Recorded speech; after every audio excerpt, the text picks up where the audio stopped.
Hello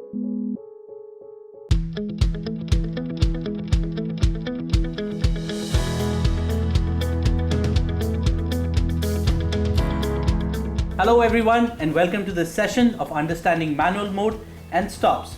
I'm Rohan and here I have with me Abhishek, my colleague from the Nikon India technical team. Hi Abhishek. Hello Rohan. So Abhishek, here we are today to help our viewers understand manual mode and how to shoot in stops. How do you think we can demonstrate this for them in an easily understandable way? Rohan, see, first of all, I would like to mention to all our viewers that most of them who have just bought their DSLR are either shooting in auto mode or P mode. Correct. We just want them to get out of these modes and try a few more options, because these modes kind of disable most of the options and features in your camera, so you have less control over your images, wherein shooting in manual mode give you many control over your image in terms of setting the right exposures, and there are some more features that can be adjusted in manual mode, which probably auto mode does not deliver. First of all, it is very important to understand what are stops. Yes Abhishek, because I'm sure each one of us has gone through that initial dilemma of and confusion about stops. Right. Because anybody who's starting photography or is new to DSLR photography will obviously have this little apprehension about stops. Right. And understanding how they work. Yeah. So our intention here is once you understand stops, it becomes very easy for anybody who has a DSLR to shoot in manual mode. So what we'll be doing is right now we'll conduct a small demonstration, and through that demonstration we'll try and explain what are stops, and then we'll jump on to how to shoot in manual mode. So shall we execute the demonstration? Yes Abhishek, let's go ahead. Let's go.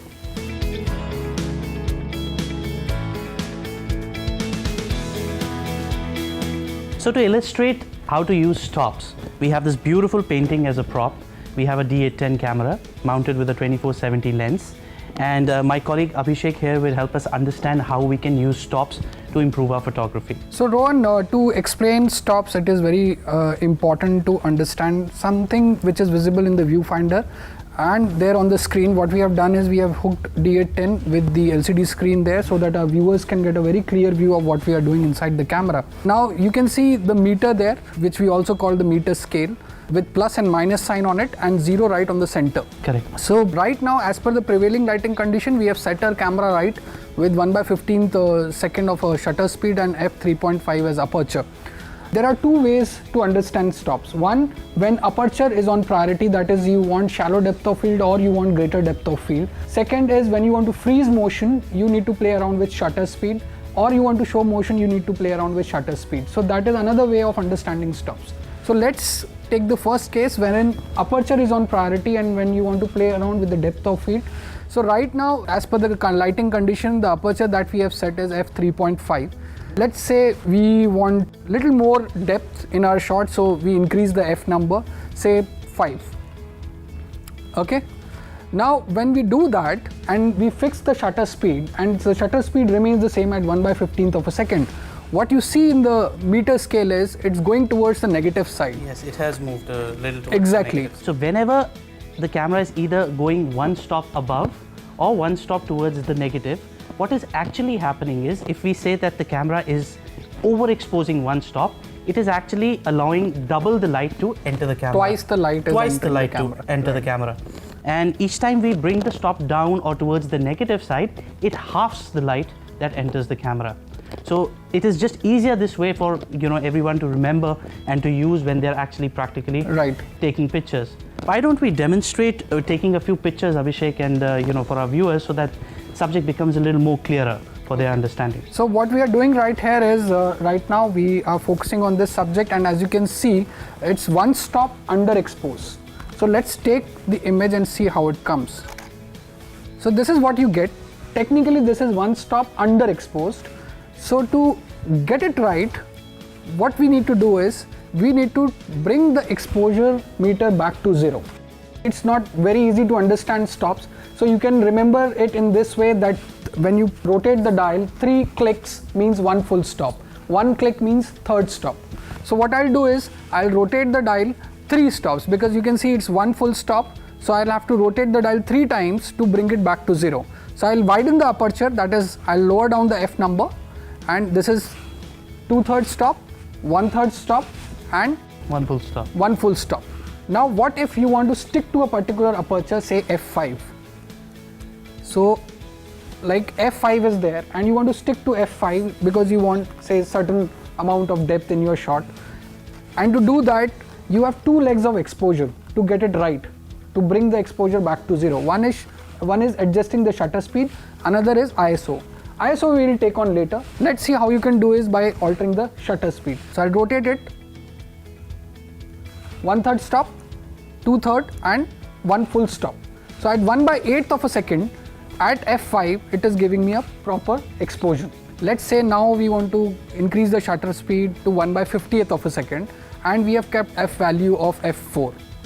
Now at this particular camera setting and in the prevailing lighting condition, camera is giving us 2 stops underexposed. So how to correct that? In order to do that, the leg that you need to adjust in the exposure triangle is aperture. So let's widen up the aperture first and see how much light our camera can gather. So since this is 24-70 mm lens, the widest aperture it can support is 2.8. So I'll just drop down the f number to 2.8 and still you can see at 1/50th of a second and f 2.8 it's giving me 1 stop underexposed. Now to correct that, we have another and the last leg of exposure triangle which is called ISO. ISO also plays a very vital role in getting the right exposure. So what we need to do is we need to change the ISO approximately 3 times. So right now it's 100.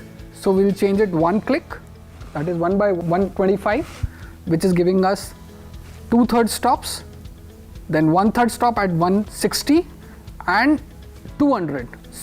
That's 1 full stop. 1 full stop. So 100 to 200 is 1 full stop when it comes to ISO. So by changing the ISO and keeping the shutter speed steady without changing the shutter speed and by widening up the aperture to 2.8, we can get the exposure right, bang on to 0. So just to rephrase for all our viewers, whatever parameter of the exposure triangle is on priority, keeping that constant, we have the other two to manage or to make our exposure right as per the prevailing or whichever lighting conditions our viewers will be while they're shooting in a more real life scenario. Exactly. So let's take an image in this particular setting and see how it comes. So technically this is what we call proper exposure, and I hope you must have understood how stops work. Similarly, what we explained to you was mainly towards underexposed image. The same thing can be implemented when you talk about 1 stop over or 2 stop over exposed images. So I'm sure each one of us has understood how to use stops. Like Abhishek said, you do not really have to remember what shutter speed, what aperture or what ISO you were at. It's just while rotating the dial, each time you hear a click, each click increases or decreases the exposure by 1/3 a stop. 1 click, 1/3 stop, 2nd click, 2/3, and 3 clicks make it 1 stop. So anytime anybody tells you that you have to go increase it by a stop or decrease the exposure by a stop, all you have to remember is move the dial 3 times. So I'm sure each one of us has got the concept of stops. Now to understand this better and taking it one step forward, let's go and understand how to shoot in manual modes.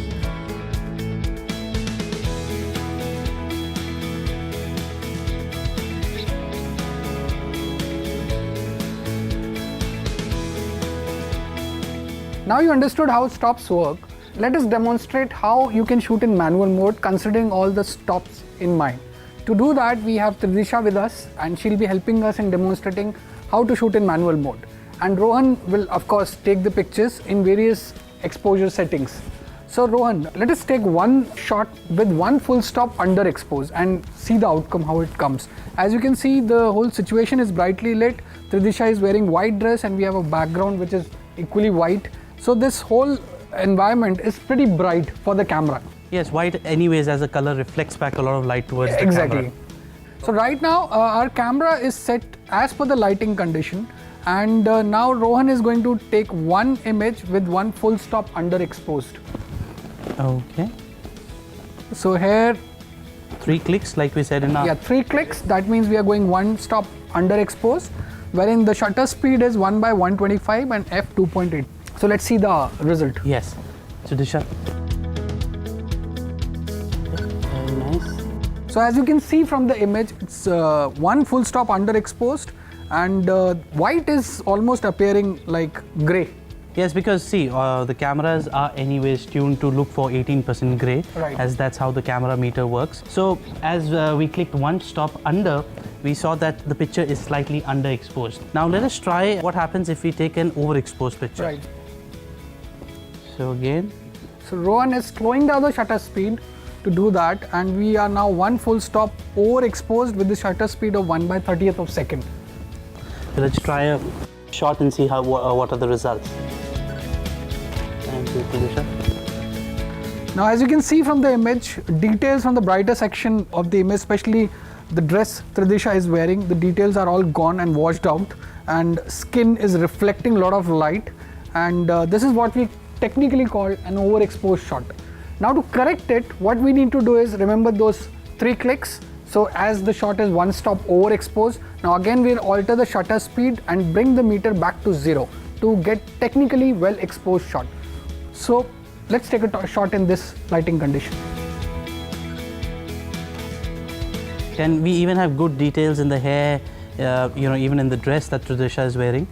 When you bring down the meter to 0 on the scale, that is what, according to the prevailing lighting, is the correct exposure. So that pretty much sums it up how we can use stops.